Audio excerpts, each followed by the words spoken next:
Okay, so earlier in the day, I shot part 1 to this update, and about an hour later ran some errands, and I came back to do part 2, which was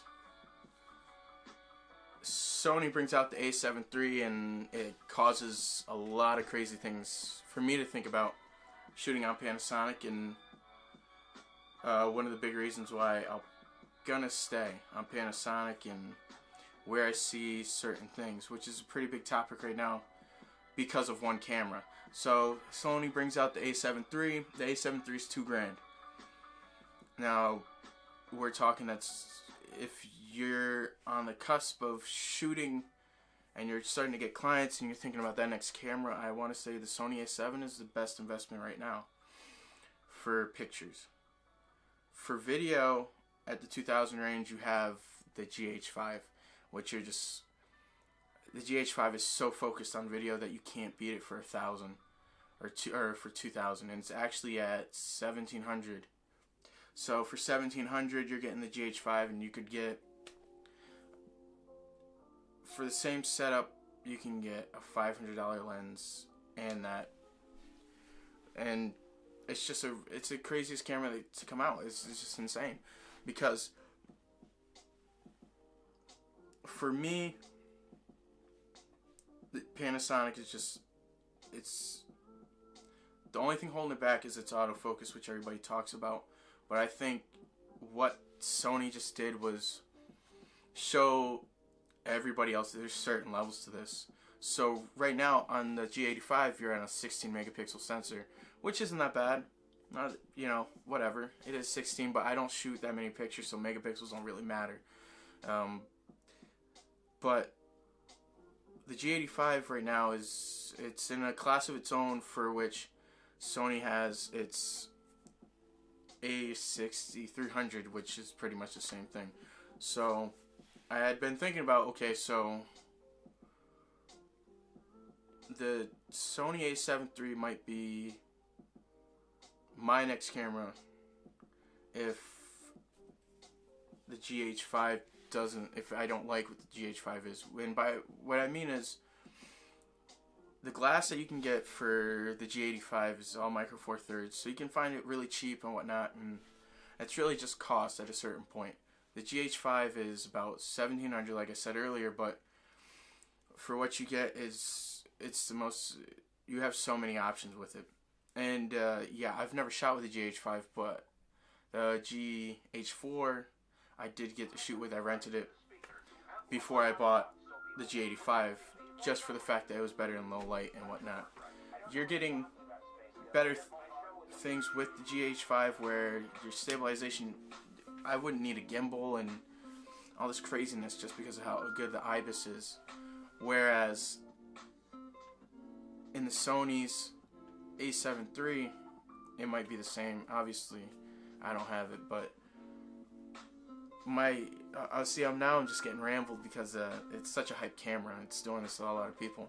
A lot of people switching to Sony, which it's a killer camera. So the only way I would move to Sony, especially the a7 III, is just for pictures, because I started with picture and then I went to video, and now every now and then I really like to get certain pictures, and that full frame is just insane. Just the look you can get from it. I could do the same thing, it just takes a little bit more thinking. With the full frame, and it's smaller. It's smaller than a lot of. It might be the same size as the G85 we're shooting on, but the Sony just presents a certain.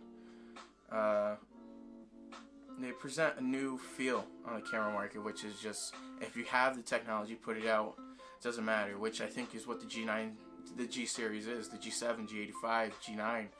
You're pushing the limit, and mainly in video. Whereas the Sony, the A7 series, just the regular ones, not the R or the S. The A7 has been very good in the middle, base model, as they said.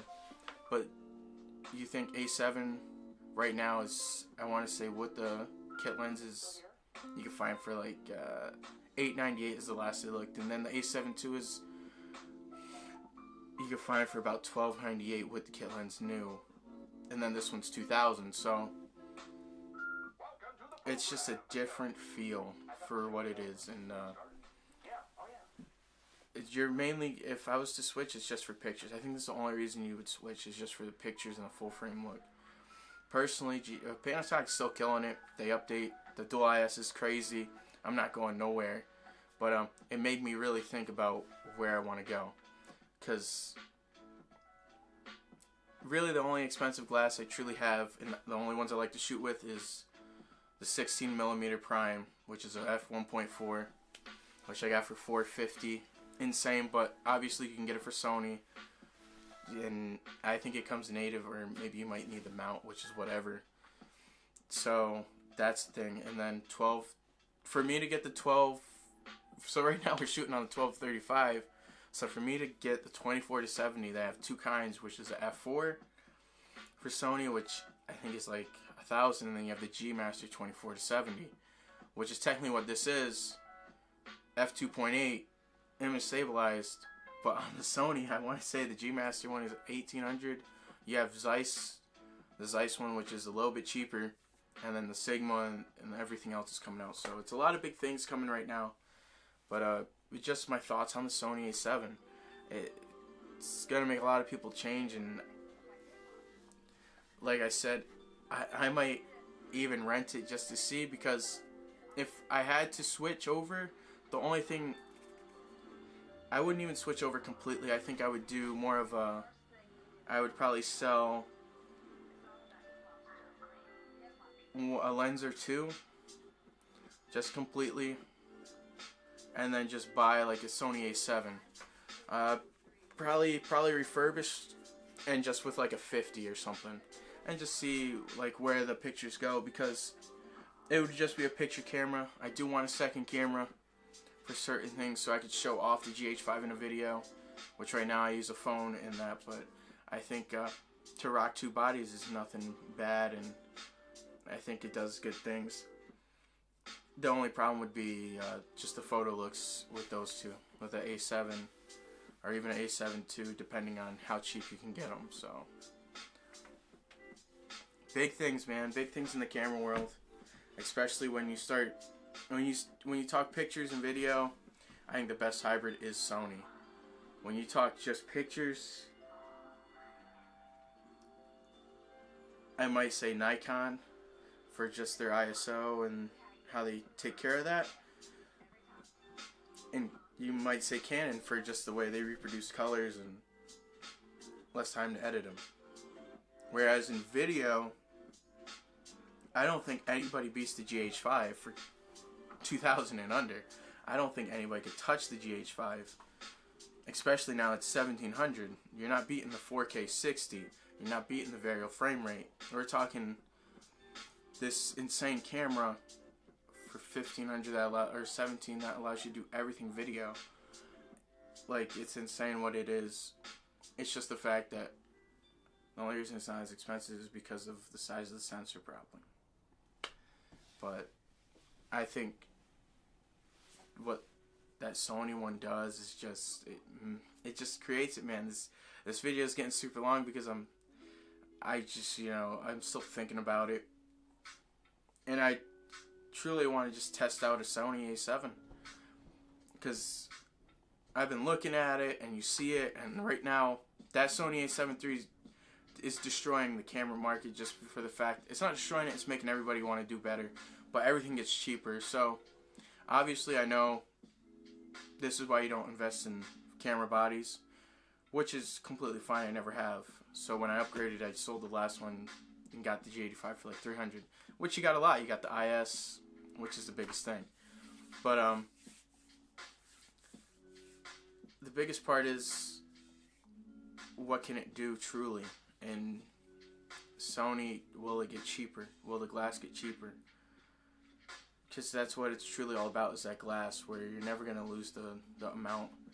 Like this 12-35 is, the newer version is like 900, and then this one's like 600. So I probably could sell it used for 500. Sell it with the body, I probably could do it for 1300. And then with the other lenses, I probably could get 1700 for everything, and then pay an extra $300 or $400 to get the Sony a73 with the kit.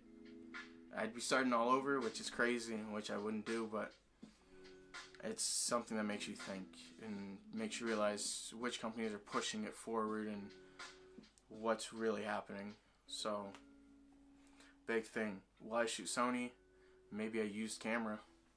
Just looking at the time. I know this is a long video and I'm not cutting them. I'm not editing them just to put them out there so people can really see like what I'm thinking about. And it's a hard process. I would like to see, you know, other things and whatnot, but wow. I'll come back to the video. Alright, I'm back. I had to cut the video. I said I didn't edit, but they just called me about my oil, so had to go check it. Quarter of tank. We're good. But now I'm more riled up about the Sony a7. So let me get my thoughts out. I think I was just saying I want to test out the Sony a7, and if I could find it for like I'm trying to think if I could find it for like $700, the Sony a7. Even so, the other day I looked on like Adorama and they had it like a super banged up one for like $568, which it's probably just really worn down, a lot of shutters, and I want to say it was $568. Throw on a lens, we probably got like $800. I think I probably will do something like that, but definitely have to wait and just save up. And I do have a few things for sale, so might get through it. But Sony's really making me think. I think that's the point of this video, is get a lot of people to think about Sony and where they're going. So there's that, and that's pretty much the end of this video. Trying to crank out a lot of videos today. I wanted to do a regular update on the channel, my update and what I think about the Sony a7, and just make a lot of videos just because I've been busy the last few weeks. So if these videos seem unedited and a little bit more spaced out, hopefully people understand. It's just updates to what I have. Probably do another update and really just focus on different things, but I'll catch my breath. That's the end of this second update. Hopefully you enjoyed it. Stay tuned. I have another one coming soon, and probably later on in the day or right after this video. So, peace.